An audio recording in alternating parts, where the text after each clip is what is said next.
બનાસકાંઠા જિલ્લાના ગઢ police station હદમાં કુસ્કલ ગામના પાટિયા નજીક હાઈવે ઉપર રાત્રિના સમયે પરપ્રાંતીય મજૂરની હત્યા કરનાર સાયકો કિલરને પકડી પાડીને ગુનાનો ભેદ ઉકેલતી ગઢ પોલીસ સમગ્ર ઘટનાક્રમની વાત કરીએ તો બનાસકાંઠા જિલ્લાના પાલનપુર તાલુકાના ગઢ પોલીસ સ્ટેશન વિસ્તારમાં ગત રક્ષાબંધનના આગલા દિવસે આગલી રાત્રે એક હત્યાનો બનાવ બનેલો હતો, જેમાં એક પરપ્રાંતીય ઈસમની અમને સૌપ્રથમ ડેડ બોડી મળી હતી. સૌપ્રથમ જોતા અમને એવું લાગતું હતું કે કદાચ આ એક ફેટલ એક્સિડન્ટ કે અકસ્માત રોડ પર અકસ્માત થયો છે, પરંતુ ગઢ પોલીસ સ્ટેશનના પીએસઆઈ શ્રી ચંદનસિંહ ઠાકોર અને તેમની ટીમને આ બાબતનું થોડું શંકાસ્પદ જણાવ્યું હતું કે આ એક એક્સિડન્ટ ન હોય અને કદાચ આમાં કંઈક હત્યાનો કે બીજા કોઈ બનાવ બનવાની શંકા ઉપજેલી હતી. એ બાબતે એમને અલગ અલગ ટીમો બનાવી હતી. બનાસકાંઠા જિલ્લા પોલીસવાળા શ્રી અક્ષરાજ મકવાણા સાહેબ અને રેન્જવાળા શ્રી ચિરાગ કોરડિયા સાહેબની સૂચનાથી ટોટલ આવી 8 જેટલી ટીમો અમે અલગ અલગ બનાવી હતી, જેમને જે બનાવ બન્યો તેના આસપાસના તમામ સીસીટીવી ફૂટેજ, તમામ જે હ્યુમન રિસોર્સિસ જેટલા માણસો છે, ચાઇના સ્ટોલ છે કે બીજા અન્ય કોઈ ઇસમો છે કે જ્યાં ત્યાં મજૂરી માટે કે બીજા માટે રોકાયેલા હોય, એ તમામની અલગ અલગ ટીમો દ્વારા પૂછપરછ કરવાની હતી. આ પૂછપરછ દરમિયાન ગઢ પીએસઆઈ ચંદનસિંહ ઠાકોર અને તેની ટીમને જે બનાવ બન્યો હતો એનાથી 200 મીટર અંતરે જે સીસીટીવી ફૂટેજ હતા એમાં જોતા આમાં ક્યાંક જે રોડ જે છે એની બાજુમાં જે કુસ્કલ ગામ છે ત્યાં શંકાસ્પદ રીતે એવું જણાવતું હતું કે આ કંઈક હત્યાનો બનાવ છે. આ બાબતે અમે અન્ય વિસ્તારના અહીંયા ખાસ કરીને આ જે 8 ટીમો જે બનાવી હતી, જેમને અલગ અલગ જે સીસીટીવી ફૂટેજમાં અત્યાર સુધીમાં 200થી વધારે સીસીટીવી ફૂટેજ અને આખો જે રોડ છે કુસ્કલથી ગઢ તાલુકાથી ગઢથી જે છે પાલનપુર અને ત્યાંથી સુધી મહેસાણા સુધી આ તમામ રસ્તાઓના તમામ સીસીટીવી ફૂટેજ આમાં ચેક કર્યા હતા. જેમાં એક જે ઈસમ ખાસ કરીને જેની હાજરી જે જગ્યાએ જણાતી હતી, જે ત્યાં નજીકમાં જે હોટલ હતી ત્યાં પાણી પીવા જાય છે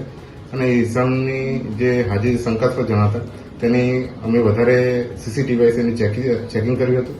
જેમાં જે કુસ્કલ બસ સ્ટેન્ડ છે જ્યાં બનાવ બને છે ત્યાંથી એની સામે જ એક્ઝેક્ટ આ બસ સ્ટેન્ડ આવેલું છે, ત્યાં 100 મીટરનું અંતર છે, ત્યાં જ આ ઈસમની હાજરી જણાતી હતી. એ ઈસમની ખાસ મુવમેન્ટ બનાવ પછી આપને સૌને જણાવતા ખાસ એમાં જે ચંદનસિંહ ઠાકોર છે એમને ખાસ એની મુવમેન્ટ બાબતે મિનિટ ટુ મિનિટ આખું એનું મેપિંગ કર્યું હતું કે વ્યક્તિની મુવમેન્ટ ક્યાં સુધી થાય છે. એ વ્યક્તિ બનાવ બનીને તરત બાદ પાલનપુર શહેર બાજુ ચાલતા આવ્યો હતો અને ત્યાંથી ચાલતા મહેસાણા બાજુ ગયો હતો. આ બનાવની ગંભીરતા ખાસ ધ્યાનમાં રાખીને જે અલગ અલગ ટીમો બનાવી છે, જેમાં ખાસ કરીને જે અમારા પીએસઆઈ છે સીએફ ઠાકોર અને તેમના ડ્રાઈવર પીસી બેચરભાઈ ઘેમરભાઈ, આ જે ખાસ કરીને બનાવના બીજા દિવસે ત્યાં મહેસાણા બાજુ એ બાજુ પણ એક ચેકિંગ કરવા ગયા હતા, જેમાં આ ઈસમ અમને સૌપ્રથમ જણાવતું હતું કે બસ સ્ટેશનમાં રાત્રે રોકાણ કરે છે અને ધ્યાનમાં રાખી તમામ બસ સ્ટેશનો ચેક કરતા હતા. એ દરમિયાન મહેસાણા જોડે મોટી દાવ જે ગામ છે ત્યાં આવો એક ઈસમ મળી આવેલ હતો, જેની પૂછપરછ કરતા આ બાબતમાં એને જે ક્રોસ વેરીફાઈ કરતા અને જેને હતો તે બાબતમાં આ ઈસમ પાસે તેમને જાણવા મળેલું હતું કે એ ગત રાત્રિએ જે રક્ષાબંધન આગલા દિવસે એ કુસ્કલ જે બસ સ્ટેશન છે ત્યાં રોકાયો હતો અને જે બાબતે તેમને પરપ્રાંતીય જે ઈસમ હતા જે ટોટલ 3 ઈસમો હતા એમના જોડે ઝઘડો એને થયો હતો. જે ખાસ ઘટનાનો જે બનાવ બન્યો હતો એનું જે મૂળ હેતુ હતું કે આ જે 3 ઈસમો ત્યાં વાતચીત કરી હતા, જેમાં આ જે વ્યક્તિ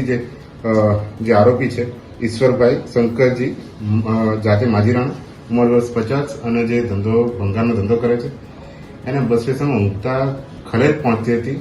એટલે એક સાયકો કિલર માનસિકતાના ધ્યાને જોતા કે આ વ્યક્તિના ઉપર ભૂતકાળમાં 3 ગુના દાખલ થયેલા છે, એને આવેગવેશ ત્યાં જઈને 3 ઉપર હુમલો કર્યો હતો, જેમાંથી 2 ઈસમો જે પરપ્રાંતીય ઈસમો છે નાસી ગયા હતા. જેમાં જે એક ઈસમ જેનું મરણ કર્યું છે જેનું નામ છે દીપક કુમાર સોનુકુમાર પરમેશ્વર લોઢી રાજપૂત, રહે ઉત્તર પ્રદેશ, જેના માથા પર જે રેડિયમ પટ્ટી જે હાઈવે પર જે ખાસ કરીને રોડનું સાઇન બોર્ડ હોય છે એ રેડિયમ પટ્ટી તોડીને એના પર तो व्हाट्सएप, ट्विटर, फेसबुक, इंस्टा जहाँ भी आपका अकाउंट है, इसे शेयर बटन के द्वारा वहाँ पर शेयर करें.